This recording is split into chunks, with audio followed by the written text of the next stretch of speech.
Máscara da Morte é um personagem constantemente ridicularizado pela comunidade. Para muita gente, a saga de Hades definiu completamente quem ele é. Um cavaleiro fraco, covarde e indigno de vestir uma armadura de ouro. E se você cresceu assistindo Saint Seiya, principalmente sendo do signo de Câncer, existe uma boa chance de já ter sentido vergonha de dizer aos seus amigos qual era o seu cavaleiro.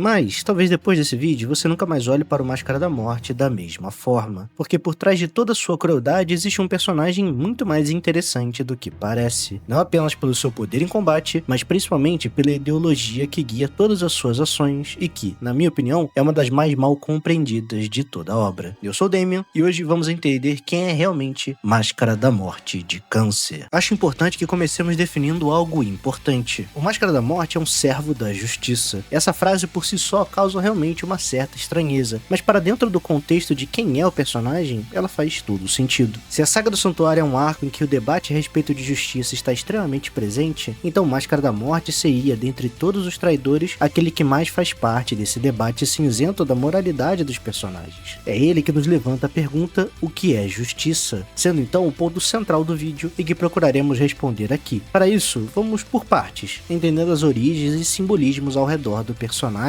também. Iniciamos então pelo nome dele. Os Cavaleiros de Câncer, dentro do que é escrito pelo Kurumada, não possuem nomes comuns como Saga, Kaiser ou Aldebaran, mas nomes que fazem alguma menção a coisas ligadas à morte. Em Next Dimension temos Death Toll, que em tradução seria contador da morte, sendo uma expressão em inglês que fala sobre o número de mortes, no sentido de quantidade mesmo. Quando olhamos para o personagem Death Toll em ND, isso faz total sentido, já que ele vive cercado por caixões, onde os mortos são postos antes de serem enterrados. Para a Máscara da Morte, o que lhe dá seu nome são as máscaras mortuárias. Surpreendentemente, tem bastante gente que pensa que esse nome é apenas por conta da casa de Câncer ter os rostos que vemos, mas as máscaras mortuárias fizeram parte de rituais funerários em muitas culturas. No Antigo Egito elas eram usadas, na Europa durante a Idade Média Europeia, e depois teve seu uso expandido para outros usos além dos ritos funerários, como investigações criminais e etc.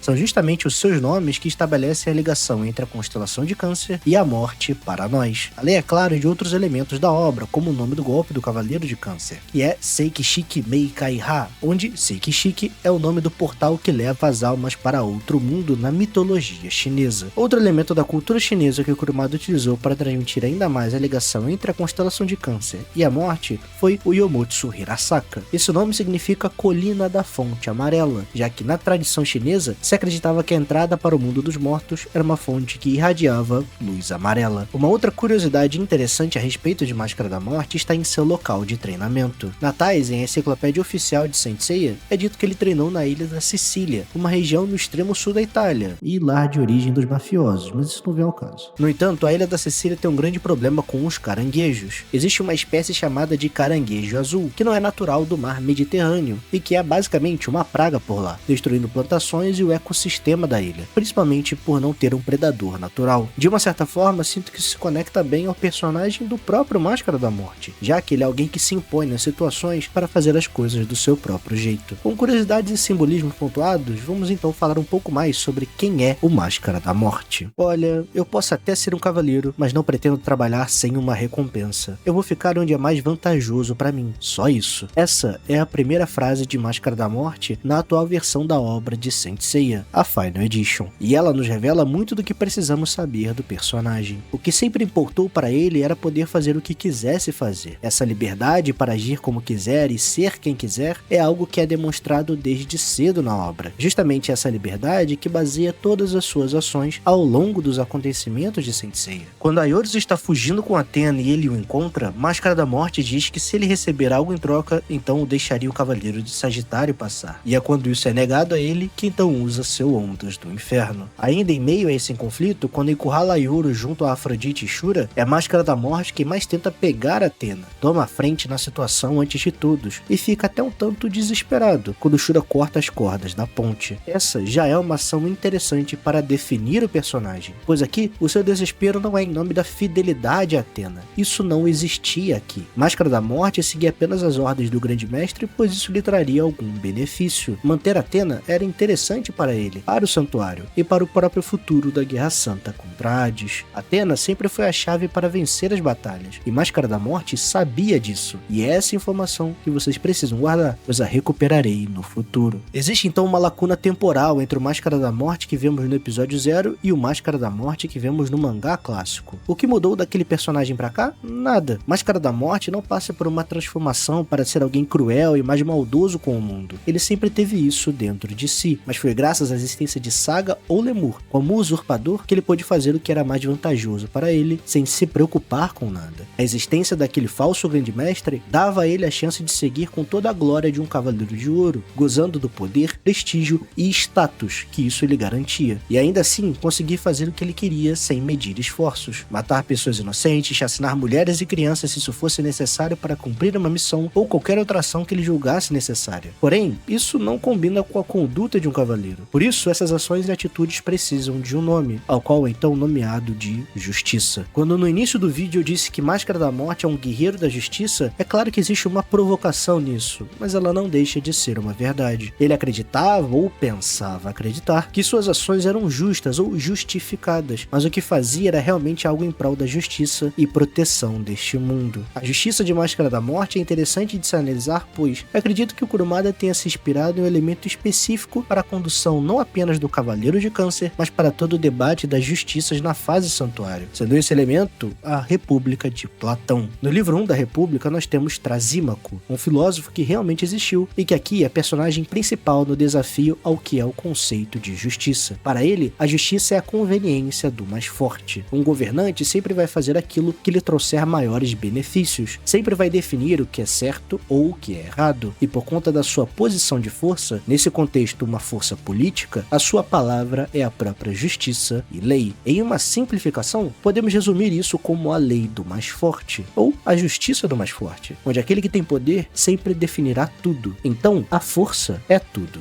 Dentro da obra e no contexto do arco, a força está nas mãos do grande mestre. Não importa quem seja ou de que forma a saga chegou até lá, ele o fez através da própria força. E é Shura que no início do próprio episódio 0 coloca Saga e Aioros num patamar acima dos demais em todos os aspectos. E Máscara da Morte pensava da mesma forma. Se Saga foi então capaz de matar o antigo grande mestre, de assumir o posto e enganar o santuário e os outros cavaleiros de ouro, e de desafiar a própria Athena, por que não segui-lo? Ao lado de Saga, sabendo da verdade, Máscara da Morte teve o que sempre quis. Suas ações são, portanto, para a manutenção daquilo que ele nomeia de justiça, que não são nada mais do que os seus próprios privilégios. A representação de sua ideologia está no diálogo com o mestre ancião, onde ele cita eventos da Segunda Guerra Mundial e como eles se colocavam como bons e justos para legitimar sua visão, onde em um mundo em que o eixo vencesse a guerra, então eles seriam considerados justos, já que apenas sua força faria isso por eles, o que dá a legitimidade que ele quer para a saga e suas ações, já que se ele ganhar aquela batalha, então ele será o justo e o mestre ancião, os Cavaleiros de Bronze, os injustos ou errados da situação. É nesse contexto de justiças que seu inimigo é justamente Shiryu. Dentro de Saint Seiya, Shiryu é uma alegoria à ideia da própria justiça, uma pura, é claro, e isso pode ser notado através de alguns símbolos do personagem, como o ato de estar constantemente cego, já que a justiça é cega, e de carregar a espada Excalibur consigo, onde as representações da justiça e divindade ligada à ideia de justiça também carregam espadas. Mas eu desenvolvo isso melhor com vocês no vídeo do Shiryu. A justiça verdadeira versus a justiça falsa de Máscara da Morte. Mais do que um duelo qualquer, a disputa entre os dois é sobre convicções. É então que precisamos falar sobre a cena do abandono da armadura de Câncer e entender um pouco melhor a razão por trás dessa ação da armadura. Existe um enorme questionamento por parte das pessoas, mesmo nos dias de hoje, do porquê a armadura nunca abandonou alguém como Máscara da Morte antes. Porque apenas naquele momento crítico. Responderei a essa pergunta. As armaduras são seres vivos e que possuem um certo nível de consciência. No entanto, isso não as torna seres inteligentes como nós, seres humanos. A armadura entende o que é a ideia de justiça, mas ela não possui a inclinação moral de definir qual é a justiça correta ou não, o que para nós pode parecer uma zona mais clara. Para a armadura, um local mais cinzento. Máscara da Morte seguia a justiça, mas a sua própria justiça. E isso bastava para a armadura. Agora você pode se perguntar, o que mudou para que ela se soltasse dele do nada? E aqui está a grande pergunta. Até certo ponto da luta, tudo ainda estava dentro do que o próprio Máscara da Morte acreditava. Tentar matar Shunrei para machucar o Shiryu antes de matá-lo estava dentro da sua própria justiça. Mas é após tomar alguns golpes que isso muda. Quando ele é agarrado pelos mortos, aqueles que expõem todos os seus pecados, ele não reflete a respeito, não se lamenta. Pelo contrário, adversário, existe orgulho, mas principalmente